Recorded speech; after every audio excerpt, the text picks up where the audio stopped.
Hello കൂട്ടുകാരെ, എല്ലാവർക്കും ജ്യോതിസ് വ്ളോഗിലേക്ക് സ്വാഗതം. ഇന്നൊരു അടിപൊളി മത്തിക്കറിയുടെ റെസിപ്പിയുമായിട്ടാണ്. തേങ്ങ ഇല്ലാതെ നമുക്ക് മത്തിക്കറി എങ്ങനെ ഉണ്ടാക്കാം. അപ്പം ദേ കുറച്ച് കൊച്ചുള്ളി, തക്കാളി, വെളുത്തുള്ളി, പച്ചമുളക് ഇതൊക്കെ ഞാൻ കട്ട് ചെയ്ത് മാറ്റി വെച്ചിട്ടുണ്ട്. പിന്നെ കുറച്ച് പുളിയും ഞാൻ വെള്ളത്തിലിട്ട് വെച്ചിട്ടുണ്ട്. ഇത് നമുക്ക് എങ്ങനെ ഉണ്ടാക്കിയെന്ന് നോക്കിയാലോ. ചട്ടി ചൂടാക്കുക, ആവശ്യത്തിന് എണ്ണ ഒഴിച്ച് കട്ട് ചെയ്ത് വെച്ചിരിക്കുന്ന വെളുത്തുള്ളി, പച്ചമുളക്, കൊച്ചുള്ളി, അല്പം ഉപ്പും കൂടി ഇട്ട് നമുക്കിതൊന്ന് വഴറ്റിയെടുക്കാവേ.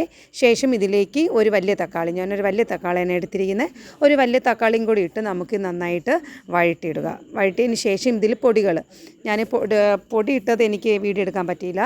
അപ്പം ഞാനിതിലിട്ടത് 1 സ്പൂൺ മുളക് പൊടി, കുറച്ച് മഞ്ഞൾപ്പൊടി, ഈ 2 പൊടികൾ മാത്രമേ ഞാൻ ആകെ ചേർത്തിട്ടുള്ളൂ. ഈ പൊടികളും കൂടി നന്നായിട്ട് മൂപ്പിച്ചതിന് ശേഷം ഇതിലേക്ക് നമ്മൾ നേരത്തെ മാറ്റി വെച്ചിരിക്കുന്ന പുളിവെള്ളം ഉണ്ടല്ലോ, പുളിവെള്ളവും നിങ്ങളുടെ ഗ്രേവിക്ക് അനുസരിച്ച് വെള്ളം കൂടി ചേർത്ത് നമുക്ക് ഇന്ന് 1-2 മിനിറ്റ് നമുക്ക് വേവിച്ചെടുക്കണം.